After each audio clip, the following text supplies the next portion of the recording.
You're with Julian on the Brenner and a review of the movie Air, bit belated. The latest from Ben Affleck. I'm a big fan of Ben Affleck, both as, kind of as a director and also as an actor. I think he's done some really good performances and often not got quite as much credibility as he deserves, being caught up in this whole sort of miasma of both, I guess, his off-screen life, the alcoholism and the famous partners and so on. But he's done like Gone Girl was amazing. The way back, the alcoholism one recently was really, really good. And I really like the Triple Frontier film as well.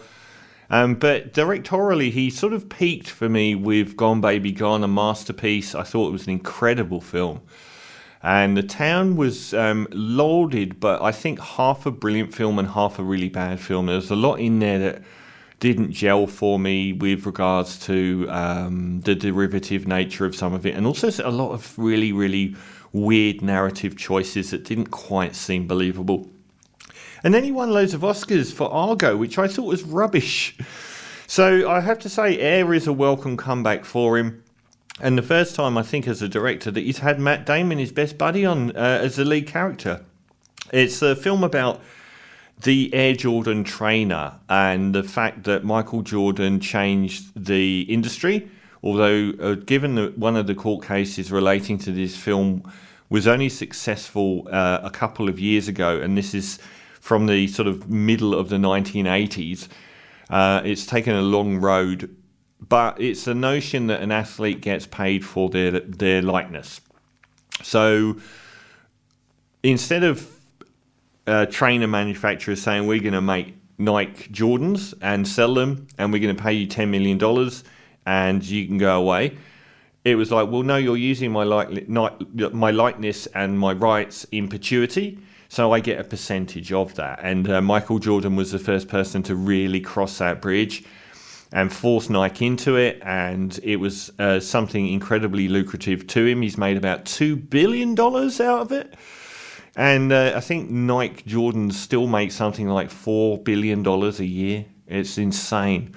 So it's been the most lucrative marketing venture possibly in history.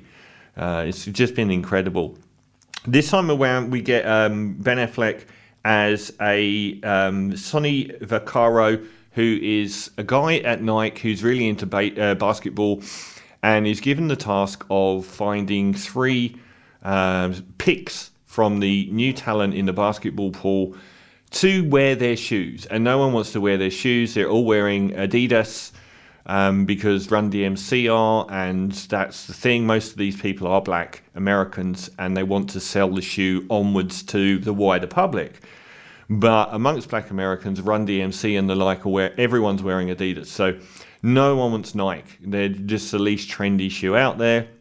And he realizes he's got a tiny budget and that choosing any one of these 3 mid-level players isn't going to do it. So he focuses all of his energy on signing this draft prospect of arguably the once-in-a-generation talent, which it proved to be, of Michael Jordan, and sending all the money one way to him, and then completely upending the paradigm of how to do business in that industry and fighting off Puma and, I think it was Puma and Adidas, who are much more powerful in that area.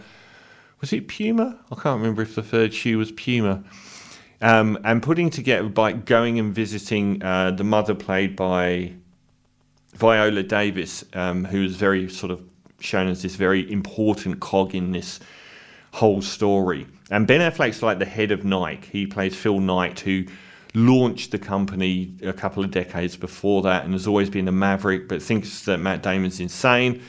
And Matt Damon keeps upping the bid and making it very personal and saying, we're not going to give you money and make a shoe with your name on it. We're going to make the entire line around you. We're going to make you the center of this company. And the whole movie follows that progress. It's Jason Bateman shows up as well as one of the other major players in the whole paradigm, and there are some really interesting asides, like the fact that they decide to make the shoe in contravention to the rules of basketball and pay Michael Jordan's fines. Every game he wears the shoes because they don't fit the colour paradigm of the law in the sport. He gets fined thousands of dollars, and they turn that into a marketing opportunity. The elephant in the room here is not massively addressed, and it's not really part of this story, which is, of course, Nike being synonymous with using third world sweatshop labour. One of the companies that is most synonymous. That's not really touched on how you feel about this multi-billion-dollar enterprise making so much money for Nike, and Michael Jordan again is left mostly up to you. But I have to say, as entertainment, it's consummate. It's really well helmed. Affleck doesn't get in the way of anything with the direction. It's very much focused around an excellent portrayal by Matt Damon. I wish he was given more roles like this. Sometimes he's just used as Matt Damon a bit too much.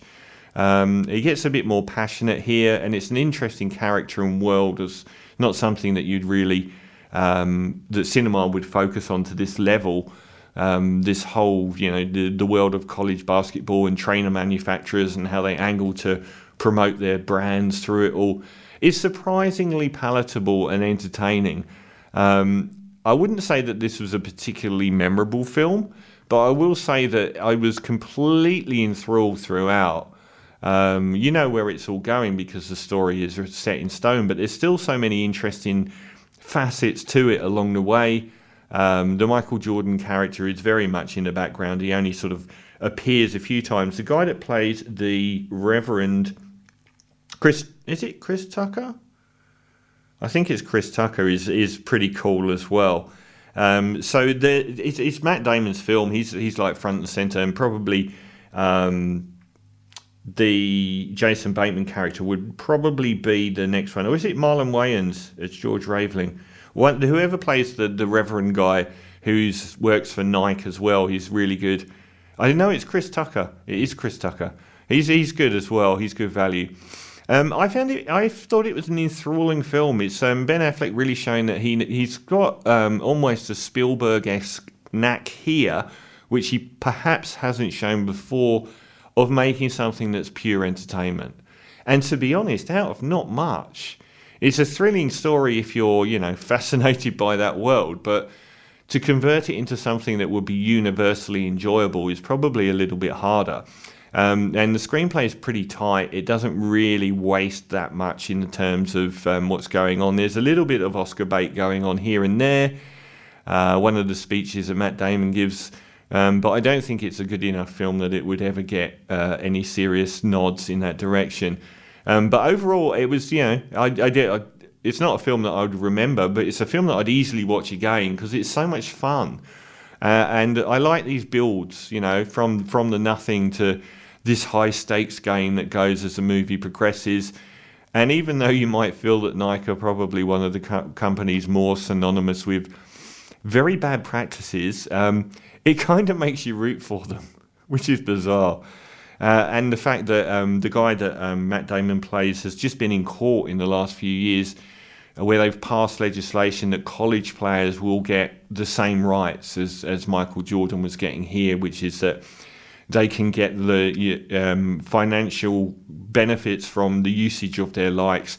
If you don't know why people like Ronaldo get signed for $300 million when they're at the end of their career, I remember once Manchester United signed a guy for $90 million, and the first year they sold that in merchandise with his name on. That's why they buy people like Messi and Ronaldo, because of the branding. They put their name on their shirt and on the shoe and whatever, and they sell that much that it is actually financially worth it. It's got nothing to do with their abilities as a player. In Nike's case, they agreed to give Michael Jordan rights to his shoes because they figured they would sell something like $3 million a year. The first year they sold $130 million. And like I said, the whole Jordan range now is something like $4 billion a year. And Jordan's worth a couple of $1 billion from the shoes. But then he ended up the greatest basketball player of all time. So it kind of dovetails. So I'm going to give it an 8 out of 10. It is forgettable-ish, but as entertainment, it's consummate and really enjoyable. really well acted and helmed, and nothing gets in the way of enjoying it. 8 out of 10 for Air.